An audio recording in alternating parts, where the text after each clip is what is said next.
Hello, this short presentation is going to cover briefly scars formation, classification, existing and future treatments.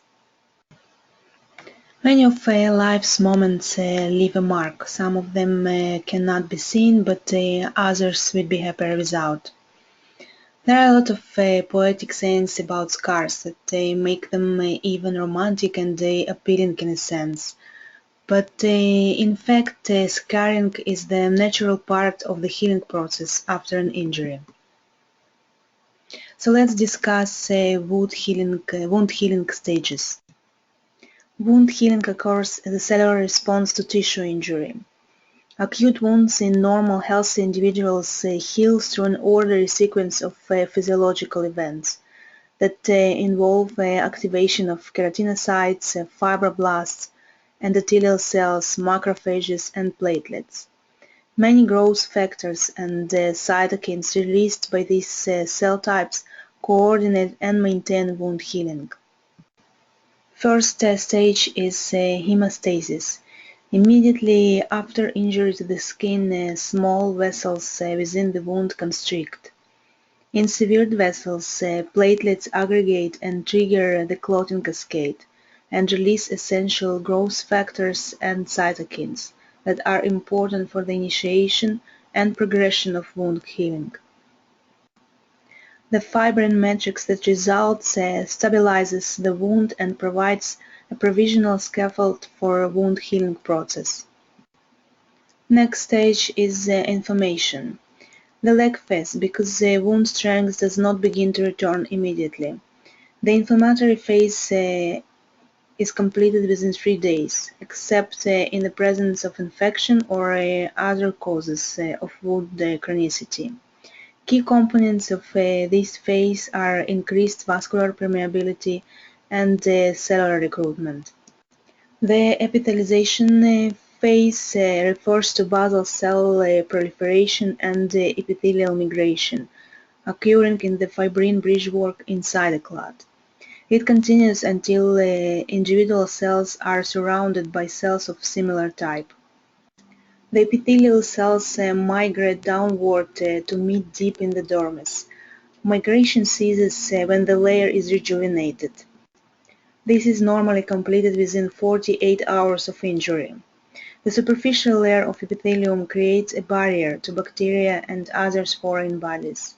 However, it's very thin, easily traumatized, and gives little tensile strength.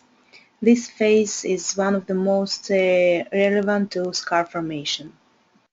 Next phase is fibroblasia, and it consists of fibroblast proliferation, accumulation of ground substance, and collagen production. Fibroblasts are transformed from local mesenchymal cells, are usually present in the wound within 24 hours, and predominate by the 10th post-injury day. They attach to the fibrin matrix of the clot, multiply, and produce glycoproteins and mucopolysaccharides, which make up ground substance.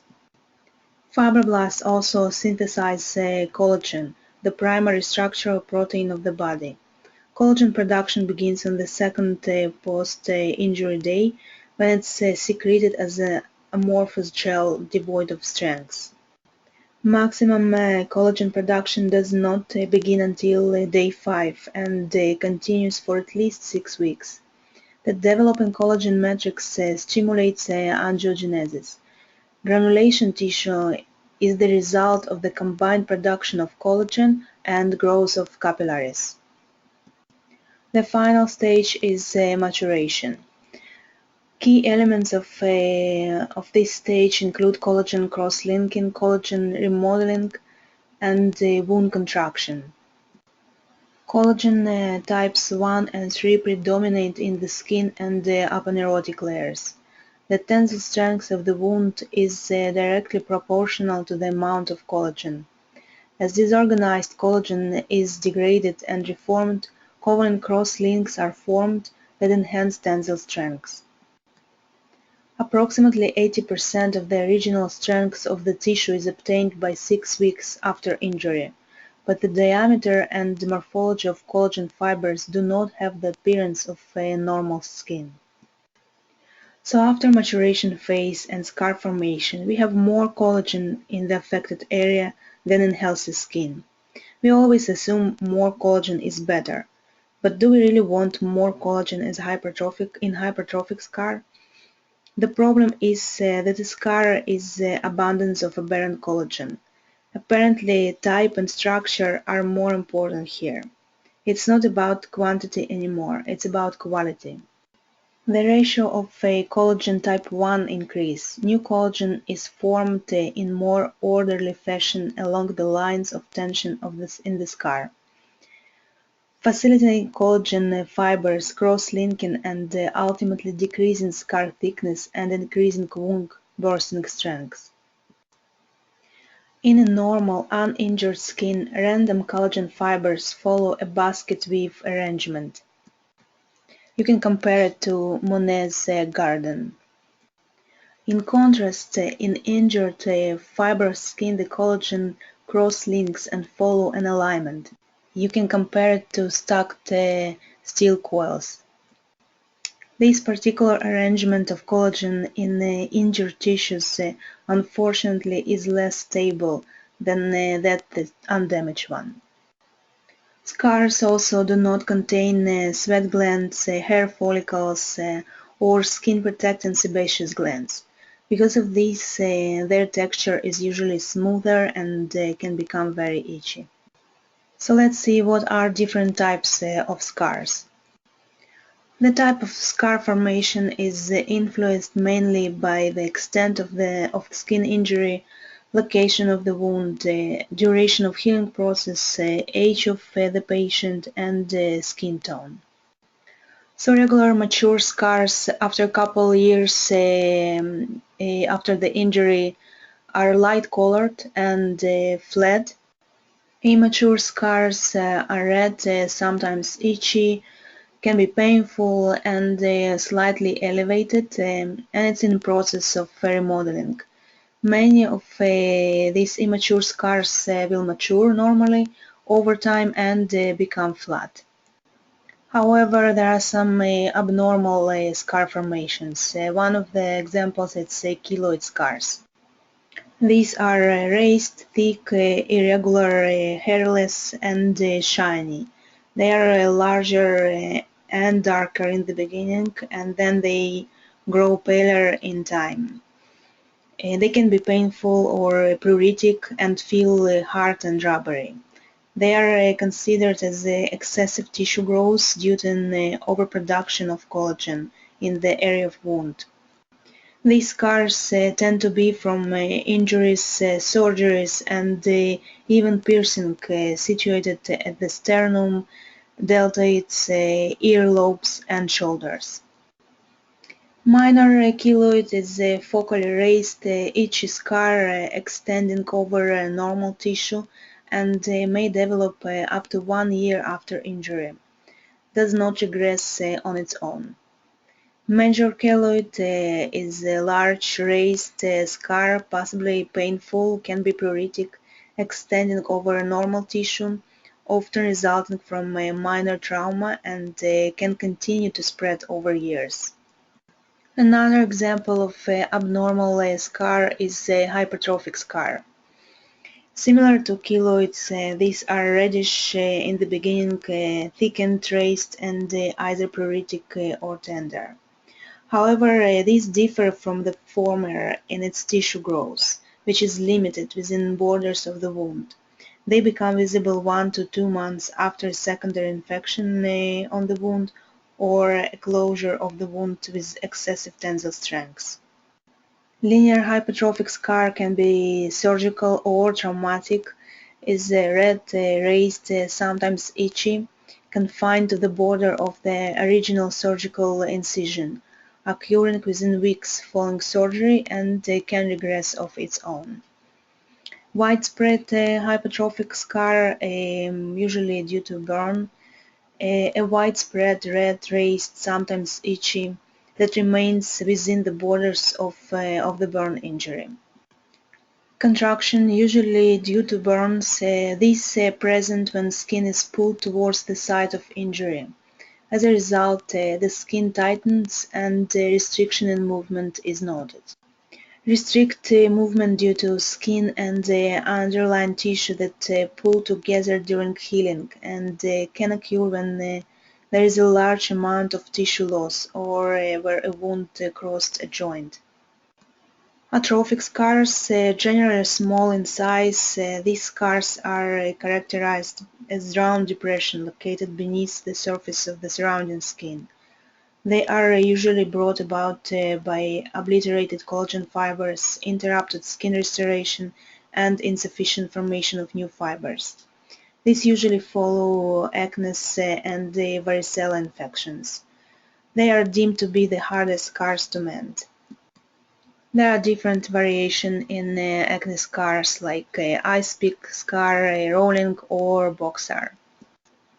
Stretch marks, also known as stria, these scars occur when the skin is expanded and lengthened far too rapidly.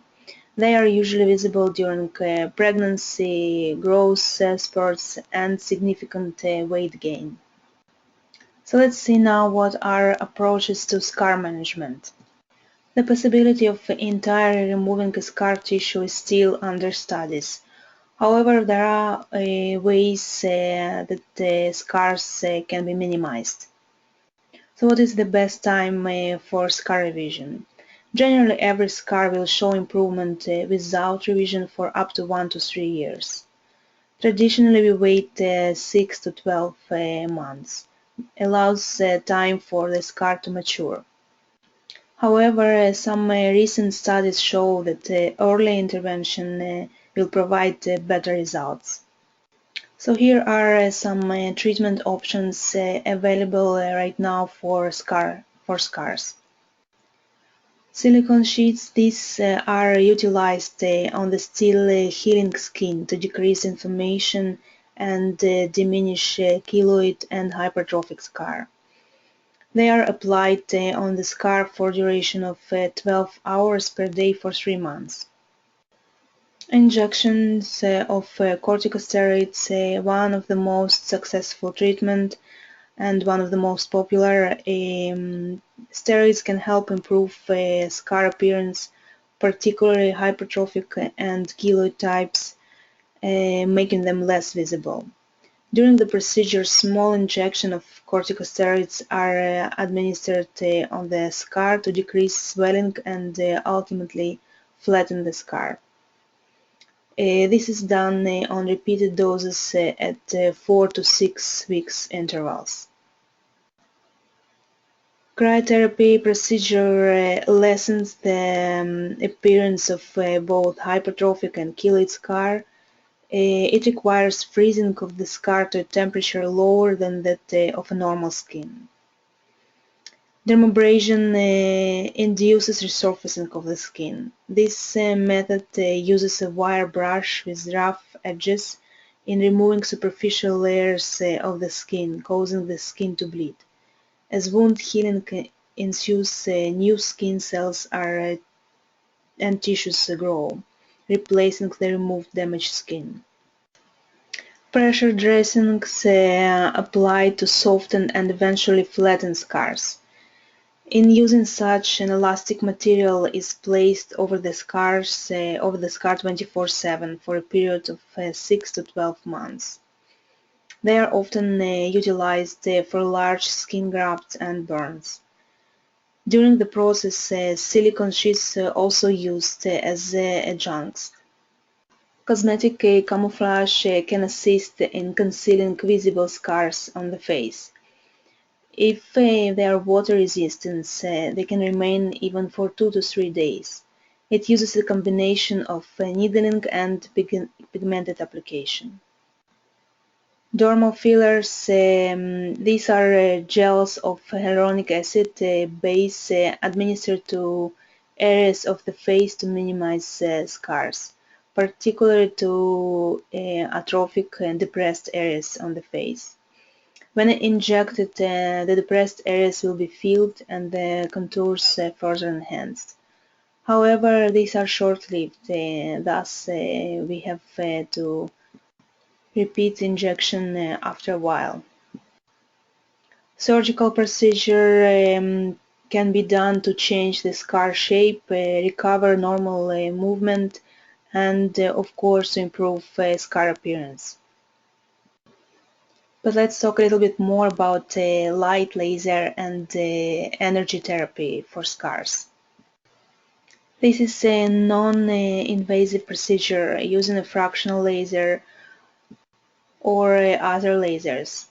Its advantages include less pain, less risks, and less waiting time. It diminishes redness by aiming on blood vessels located in the scar tissue. It also stimulates collagen realignment and stimulates shift from predominance of collagen type 1 to type 3. As you can see on the picture, before treatment we have bundles of collagen parallel to the surface. And post-treatment it's much better collagen, you could even say normal collagen architecture and improved vascularity. So it creates a better scar. Studies show a 40% increase after laser treatment in blood vessels, while the overall clinical erythema scores decreased. So laser treatment may restore vascular functionality and reduce congestion. So we can use ablative lasers such as CO2, carbon dioxide, and erbium YAG laser. They will regenerate the epidermis and the dermis and also stimulate collagen remodeling. We can use also non-ablative lasers such as KTP, PDL, and YAG diode laser. Those target the vascular aspect of the scar and they also can stimulate collagen tightening and neocollagenesis. IPL is also used for non-ablative dermal remodeling and it may benefit different types of scars, offering a therapeutic alternative to gold standard PDL. RF devices improve scars through simulation of collagen remodeling, lead to tissue tightening and improved skin appearance. But recent studies show that the next frontier of scars treatment will be a combination of laser treatments and medications. It's called laser-assisted drug delivery.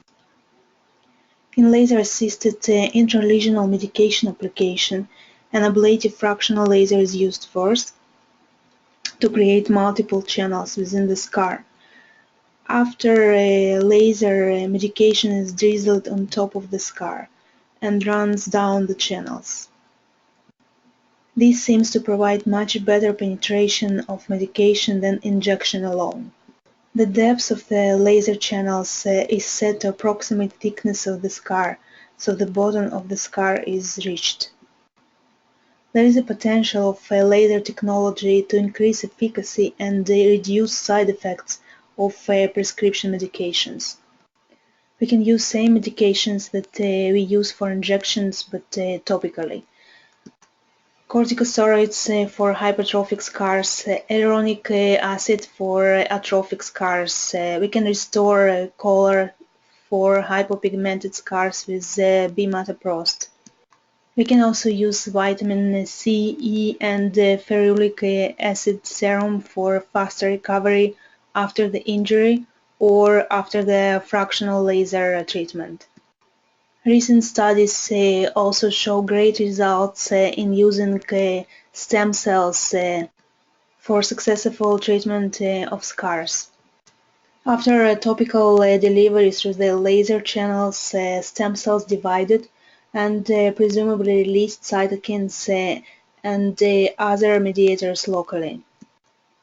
Those studies also show that delivered stem cells remained in the skin but also traveled to other organs in the body, including the bone marrow. There are different techniques to enhance laser-assisted drug delivery and improve results. We can use occlusion with topical application, or another option, there is acoustic device that can be used to enhance drug delivery. In that case, a fractional ablative device followed by transdermal acoustic wave. However, there are some limitations to this treatment. First of all, it's laser adverse events, especially when there is a large area that should be treated. It's laser cost. There are some cases of systemic absorption and adverse events. Again, usually it happens when a large area, like a burn scar, and a large area is treated. There is also some level of discomfort during the treatment and, of course, post-treatment healing, especially after ablative lasers. So to summarize, a scar will never go away, but there are some methods that can help reduce its size and appearance. And probably the best way to approach the scar is combination of different treatment modalities. Thank you.